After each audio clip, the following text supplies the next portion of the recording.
이슈 토크입니다.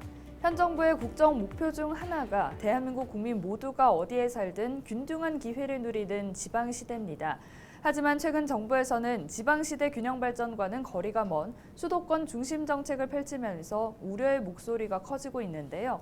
오늘 이슈 토크에서 관련 문제에 대한 자세한 이야기 나눠보겠습니다. 부산 경실련 도한영 사무처장과 함께합니다. 어서 오십시오. 네, 반갑습니다. 네, 반갑습니다. 네. 윤석열 정부에서는 출범 이전부터 지방시대 균형 발전을 주요 공약으로 내세우면서 이 강력한 의지를 내비쳤는데요. 그런데 출범 2개월이 지난 시점에서 이와 반대되는 방향의 정책들을 발표하면서 지역의 불신이 거세지고 있는 상황입니다. 먼저 당초 내세웠던 지방시대 균형 발전 공약 내용 어떤 것들이 있었죠? 네, 먼저 이제 윤석열 대통령 후보 시절 이제 지역 정책을 좀 소개해 드릴까 합니다. 네. 당시 이제 10대 공약에는 그 지역 정책을 할 수 있는 분권이라든가 균형 발전 정책은 공약은 없었거든요. 하지만 이제 전체 10대 공약에는 없었지만 전체 공약에는 존재를 좀 해드렸습니다. 균형 발전, 골고루 잘 사는 대한민국 기치 아래 지역 경제 활성화와 건강한 지방자치, 그리고 교통혁신, 농산어촌 발전의 4개 세부 분야로 나눠져 있습니다. 좀 자세히 말씀을 드려보면은 네. 5대 광역 메가시티와 스마트 강소도시를 연계하여 육성하는 것과 함께, 그리고 권역별 글로벌 혁신 특구를 조성해 일자리 창출을 하는 것과 함께, 그리고 이제 지방과학기술 주권시대 개막으로 지역 자생력을 강화하는 등, 그리고 지역 중고대학 연계 육성으로 지방대학 발전 생태계 조성 사업들이 있습니다. 그러면서 지난 4월이죠. 인수위원회 때 지난 4월입니다. 그 지역균형발전 비전 대국민 발표를 하였습니다. 네.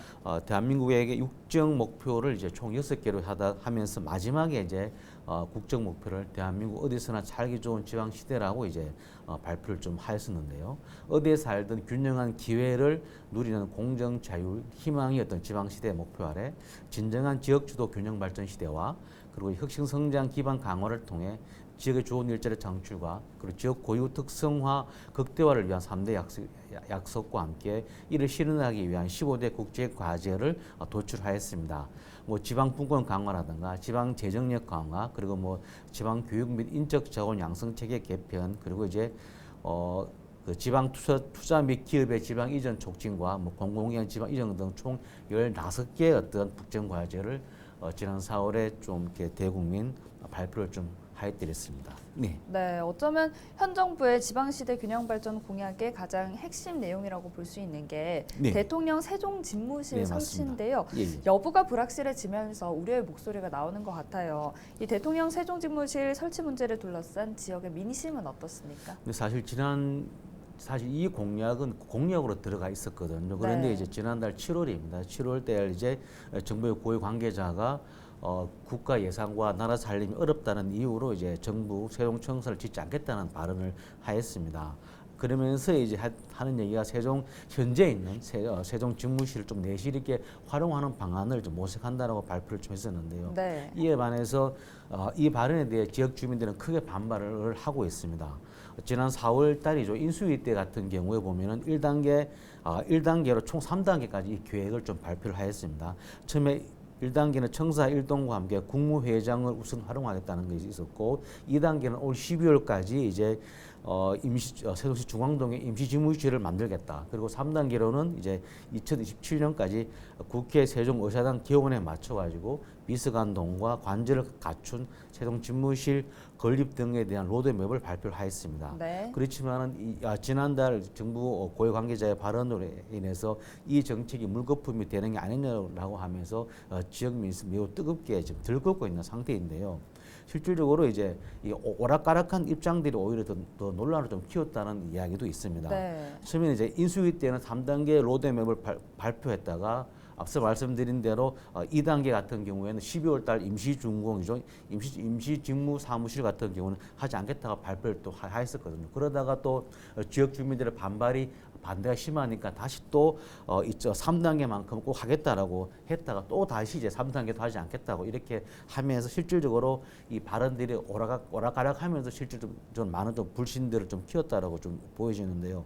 사실 이제 더 문제가 될 수 있는 것은 용산입니다. 용산 사실 집무실 같은 경우는 애초에 공약도 아니었거든요. 그럼에도 네. 불구하고 한두 달 만에 급조해서라도 이렇게 만들어지는데 어쩌면은 세종시 같은 경우는 세종 청사 같은 경우는 공약 사항이었고 3단계까지 발표를 했음에도 불구하고 이렇게 허지부지하는 것에 대해서는 지역민들 같은 경우 상당히 반발이 좀 심했습니다. 그러다가 7월 달에 이제 최종적으로 다시 한번 짓겠다라고 발표를 했는데 이 역시 좀 더 지켜봐야 되겠다라는 이런 말씀을 드리고 싶습니다. 네, 예, 예. 말이 계속해서 바뀌면서 이 정책이 네, 네. 물거품이 될 수도 있는 예, 맞습니다. 상황. 예, 예.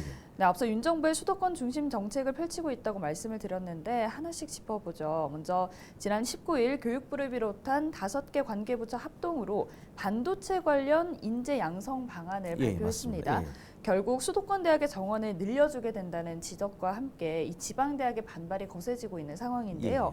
이 주요 내용과 그 영향에 대해서 말씀해 주실까요? 우선 정부가 발표한 주요 골자가 보면 이제 반도체가 미래 산업의 핵심이다. 그리고 이제 국가 안보의 중요한 것으로 이제 현행의 공급 체계로서는 너무 부족하다라고 보기 때문에 향후 12만 7천 명의 추가 수요를 충당하기 위해서 2031년까지 한 10년간 한 15만 명을 육성하겠다는 겁니다. 네. 그래서 이 정책은 수도권 정비계획법을 개정하지 않고 관련 규정을 바꾸는 그래서 수도권 규제를 완화를 통해 가지고 진행하겠다고 합니다. 그래서 이제 수도권과 비수도권에 관계없이 학과 신정설 4대 요건 중 교원 확보율만 충족하면은 정원을 허용하겠다는 것인데요. 실질적으로 이렇게 되면은 현재도 매우 심각한 비수도권 청년들의 끊임없는 수도권 유출들이 더욱더 가속화 될 수밖에 없다라고 좀 보여집니다. 네. 더군다나 학령 인구의 감소로서 정원조차 채우고 있지 못하는 지방 대학이 상당히 많기 때문에 어쩌면 이러한 정책들로는 결국에는 수도권과 비수도권 모두가 공멸할 것인 것이고 그리고 그래서 저희들이 끊임없이 이 수도권에 대해서 대학에 대해서 우선적으로 이 정책을 좀 먼저 할 것을 요구했지만 네. 이 역시 철저하게 무시당하고 묵살당하고 있는 발표로서 결국은 지방 대학에 더욱더 어렵게 되는 이러한 결과로 올 수밖에 없지 않겠는가 이렇게 말씀드리고 싶습니다. 예. 네, 지역 대학으로서는 우려되는 부분들이 참 많을 것 같습니다. 네. 또 수도권 중심 정책이 하나 있는데요. 산업통상자원부가 지난 20일 산업입지 규제 개선을 위한 기업 간담회를 열고 네. 수도권 내 공장의 규제 완화를 중심으로 한 정책을 추진하기로 발표했는데 네. 이와 같은 수도권 지역의 산업입지 규제 완화 정책이 지역의 경제에는 어떤 영향을 미칠까요? 네, 금방 말씀하신 대로 이제 산업통상자원부가 인천에서 그런 이런 간담회를 통해 가지고 간략하게 내용을 좀 소개해 드리면은요. 네. 이제 수도권의 자연보전 권역 내 폐수 배출이 없는 공장의 신정설 면적을 해주게 됩니다. 지금까지는 1,000회배에 따르면 2,000회배까지 공장을 더 짓게 해줬고요. 그리고 이제 국내 유통 기업의 어떤 수도권 경제자유구역 내 공장 신정설을 역시 허용을 해주는 이러한 정책을 간담회 때 발표를 하였습니다. 네. 결국은 정부의 이러한 발표는 어려운 지역 경제에 더욱더 악영향을 미칠 거라고 좀 보여집니다. 지역 기업들 같은 경우에는 인프라라든가 주변 여건, 인재들이 대부분 다 수도권에 몰려 있는 상황이기 때문에 결국은 수도권으로 집중될 수밖에 없고요. 인재 역시 좋은 일자리라든가 산업들이 몰려 있는 수도권으로 몰릴 수밖에 없습니다. 그리고 또한 문제는 이 정부의 수도권 공장 신정설 제한 완화 조치가 결국은 지금 수도권 내 환경을 훼손시키고 난개발을 일으킬 가능성이 매우 높습니다. 국토연구원에 발표한 자료에 따르면은 현재 이제 자연보존 군영대에서 소규모 개발이라든지 개별 입지 공장들로 인해서 지금 자연 환경 훼손이 많이 이렇게 악화되고 있는 와중에 또 다시 이러한 어떤 공장을 더 짓게 수도권을 더 짓게 해준다라면은 결국은 수도권 내 자연보존 구역 내 난개발을 더욱더 심화시킬 이런 우려가 있다라고 한 것은 분명한 자명하다라고 말씀드릴 수 있을 것 같습니다. 네, 앞서 발표한 수도권 지역대학 반도체학과 증원이나 또 수도권 공장 증설 규제 완화 등 이런 수도권 중심 정책에 대한 지역의 반발이 거센 가운데 네. 그렇게 되니까 정부가 26일 뒤늦게 지방시대를 실현하기 위한 국정과제를 확정해서 발표했는데요. 어떤 내용을 담고 있죠? 근데 간략하게 좀 말씀드리고 사실 이 내용은 지난 4월 인수위 때 발표한 내용을 조금 더 통합했다라고 말씀드릴 수 있을 것 같습니다. 윤석열 정부는 지난달 26일이죠. 지방시대 국정과제 10대를 추가로 확정해서 발표했습니다. 네. 그래서 지방시대 국정과제는 진정한 지역주도 균형 발전 시대와 그리고 혁신 성장 기반 강화를 통해 지역의 좋은 일자리를 창출하고 그리고 지역 스스로 고유한 특성을 살릴 수 있도록 지원한 세 가지 주제로 나눠지게 됩니다.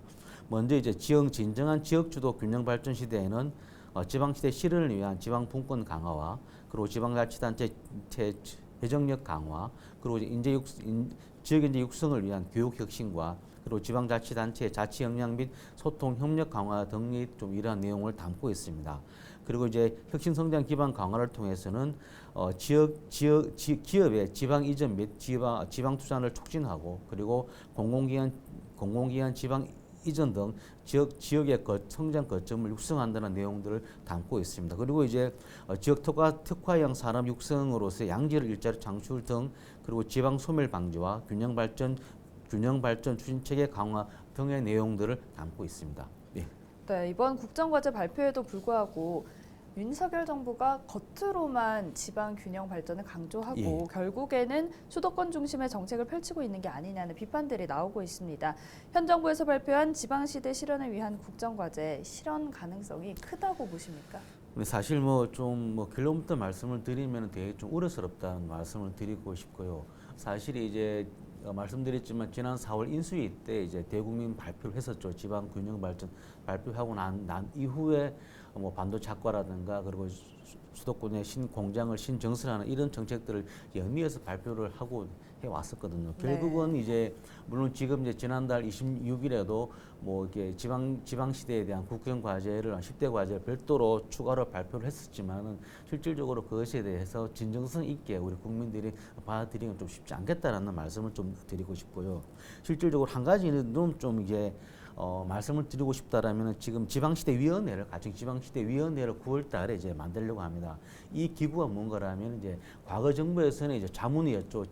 지방분권위원회하고 지역균형발전위원회라고 이 두 개의 위원회가 자문 기구였는데 이번 현 정부에서는 9월달에 이것을 통합을 해서 지방시대위원회로 만들면서 실질적으로 자문기구가 아니라 어떤 집행력과 실행력을 가질 수 있는 장관급으로 위상을 해서 좀 더 권한을 갖는 위원회를 만든다고 합니다. 그래서 이 위원회가 어떤 활동을 할지를 좀 더 지켜봐야 되겠지만 어쨌든 지금까지의 현 정부의 지방시대에 대한 정책들에 대한 우리 국민들의 기대가 그리 크지 않다라고 보여지고 하지만 이 위원회가 향후에 어떻게 할 건지 우리가 좀 지켜보면서 그 이후에 좀 더 진정한 현 정부의 지방 균형 발전 정책에 대한 국민들의 신뢰와 판단할 수 있는 근거가 안 되겠는가 그렇게 말씀드릴 수 있을 것 같습니다.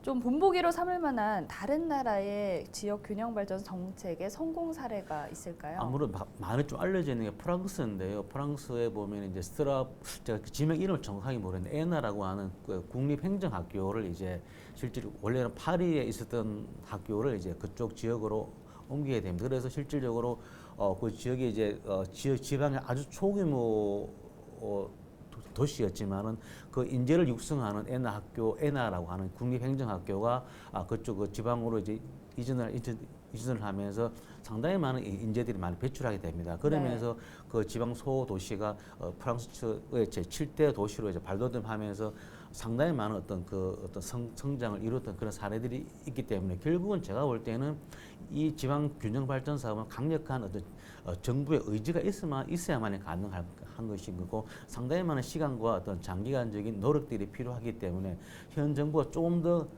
지금까지의 정책보다도 좀 더 강력한 뭔가에 대한 강력한 드라이브를 좀 더 걸어줄 때만 좀 더 성과 있는 실효성 있는 정책들이 나오지 않겠는가 그렇게 좀 보여집니다. 네, 지방시대 균형 발전이 참 매번 나오는 이야기입니다. 네, 맞습니다. 앞선 정부에서도 여러 차례 주요 공약으로 내세운 바 있고 여러 가지 정책들을 실시해 왔거든요. 네. 그렇지만 아직도 정치 경제 분야의 수도권 집중 현상이 좀처럼 나아지지 않고 있는데 지방시대 균형 발전의 가장 큰 저해 요인은 뭐라고 볼 수가 있을까요? 아무래도 이제 지방 균형 발전 정책을 실시하지만은 그와 또 못지않게 수도권에 대한 규제 역시 같이 변경을 해줘야 되는데 어쩌면 이제 경제가 어렵다는 이유로 좀 나라 살려자는 이유로 수도권을 좀 더 완화하는 정책들을 펴다 보니까는 결국은 이 두 가지 정책을 동시에 추진을 하지만은 결국은 지방은 더욱더 어렵게 되고 수도권으로 더욱더 몰릴 수밖에 이런 악순환이 반복되었다고 보기 때문에 네. 지방 균형 발전 정책을 펴는 것도 중요하지만은 좀 수도권에 대한 정비 계획들을 좀 더 강력하게 진행하는 것이 반드시 좀 필요하겠다. 이런 말씀을 드리고 싶고요. 또 하나는 뭔가라면 안타깝게도 2021년을 기점으로 수도권의 인구가 50%를 넘겼습니다. 네. 결국은 이 정치권들이 특히 국회나 정치하신 분들은 이 유권자를 의식하지 않을 수밖에 없다 보니까 결국은 이 정치권들의 정치인들의 이러한 행보들이 결국은 이제 수도권의 인구가 과반이 넘어가는 이 상황에서 어쩌면은 이 강력한 지방 균형 발전 정책을 펴기에도 좀 더 이제 어려운 상황으로 가고 있지 않느냐고 보기 때문에 어쩌면 지금 이 시기가 좀 마지막 고비지 않을까라고 보기 때문에 현 정부도 그렇고 국회나 정치권에서도 좀 강력한 이 지역 균형 발전들을 좀 필 필요가 있겠다 이런 말씀을 드릴 수가 있겠고요. 또 하나는 이제 중앙 관료들의 좀 수도권에 대한 중심주의 인식들이 여전히 아직까지 많이 남아 있다. 그러다 보니까는 이러한 정책들이 나오고는 있지만 제시는 되고 있지만 그다지 강력하게 힘있게 발동되고 있지 못하지 않은가 이런 말씀을 드릴 수 있을 것 같습니다. 네, 말씀해 주신 것처럼 이 의지가 있어야 실현할 예, 수 예. 있는 문제인 것 같은데요. 지방시대 균형 발전을 성공적으로 추진하기 위한 중앙정부의 역할이 뭐라고 생각하십니까? 사실은 앞서 또 말씀드렸지만 일단은 현 정부 같은 경우에는 이 지방균형 발전에 대한 여러 가지 정책들을 발표를 했습니다. 그 정책에 맞는 목표라든가 계획이라든가 세운 내용들을 빨리 조금 이게 완성해서 우리 국민들에게 좀 알릴 필요가 있겠고요. 또 하나는 뭔가라면 정책 추진 체계가 확립될 필요가 있습니다. 사실 이제 앞서 말씀드렸지만 9월달에 지방시대위원회가 만들어지거든요. 아직까지 네. 그런 이 컨트롤 타워가 지금 없는 상황입니다. 그러다 보니까는 여러 가지 뭐 갈등이라든가 엇박자 나오는 정책들이 뭐 계속적으로 진행되고 있는데요. 하루빨리 이제 정책 추진 체계를 확립을 해서 컨트롤 타워 역할들을 하는 부분들을 좀 반드시 빨리 좀 만들어서 그런 강력한 집행력을 갖출 필요가 있겠다. 또 하나는 이제 지방시대에 어울리지 않는 법률들이 있습니다. 이런 법률 개정을 통해서 법률 개정을 좀 중앙정부가 좀 적극적으로 주도할 필요가 있지 않겠는가가 좀 보여지고요. 그리고 이 중앙정부가 주도하는 어떤 지역균형 발전 정책도 필요하겠지만 지방정부 역시 지역이 주도하는 어떤 지역균형 발전 정책들을 좀 더 밀고 나갈 필요가 있지 않겠는가 이렇게 말씀드리고 싶습니다. 네, 예. 말씀해 주신 것처럼 컨트롤 타워를 제대로 세우고 법률 개정을 적극적으로 주도할 필요가 있을 것 같습니다. 예. 네, 지방시대 균형 발전을 위해서는 각 지역에서도 많은 노력들이 이루어져야 할 텐데요. 지역이 주도하는 지방시대 균형 발전을 이루기 위해서는 어떻게 해야 할까요? 아무래도 이제 지방 정부는 우선 이제 지역 대학과 좀 연계성을 강화할 필요가 있을 것 같습니다. 어쩌면 지역 내 다양한 주체들이 좀 상공인도 있고 기업도 있고 지역 대학도 있습니다. 특히 이제 대학과 지역 발전에 대한 비전을 공유하고 지역과 대학이 긴밀히 협력하여 지방 소멸의 위기를 같이 극복하고 함께 상생 발전할 수 있는 이런 공동 모색이 좀 제가 볼 때는 지방 대학하고 좀 지방 정부가 함께 해야 될 거라고 좀 보여지고요. 또 하나는 지역 산업 발전을 위한 다양한 규제들을 혁신할 필요가 있습니다. 각종 기업과 산업 유치를 위한 다양한 인센티브를 적극적으로 제공할 필요가 있겠고요. 네. 관련 산업 등 이제 4차 산업 등 관련 산업 육성 발전을 이루기 위해서라도 좀 지방 정부의 적극적인 노력이 필요합니다. 지방 대학에 대한 것도 필요할 것이고 지방 산업 지방에 많은 산업들과 인프라들이 갖춰져야 실질적으로 인재 유치를 좀 덜 할 수 있기 때문에 그런 인재를 막아내기 위한 인재 유치를 막기 위한 이러한 정책들을 제가 볼 때는 부산시라든가 지방 정부라든가 지방 대학, 지역 산업계나 지역의 어떤 여러 관련 기관들이 지역 산업을 위한 그리고 지역 인재 유출 방지를 위한 이런 활동들을 좀 적극적으로 펼쳐내야 될 거라고 좀 보여지고요. 특히 부산 같은 경우는 현재 이제 불경 메가시티 사업에 상당히 좀 많은 공을 좀 들일 필요가 있을 것 같습니다. 네. 나름대로 많은 시민들이 참여함으로써 나름대로의 성공적인 모델을 만들어서 좀 더 불경이 함께 공동 발전할 수 있는 그런 계기를 만들었으면 하는 바람입니다. 네, 오늘 말씀 여기까지 듣겠습니다. 지금까지 부산경실련 도한영 사무처장과 함께했습니다. 오늘 감사합니다. 네, 감사합니다. 새 정부가 출범한 지 이제 70여일이 지났는데요. 앞으로 지역 균형 발전 정책의 문제점과 개선 사항을 잘 점검해서 모든 지역이 공정한 기회를 갖고 발전할 수 있는 진정한 지방 시대가 열리길 바랍니다. 헬로 이슈 토크 오늘 여기서 마칩니다. 함께해 주신 여러분 고맙습니다.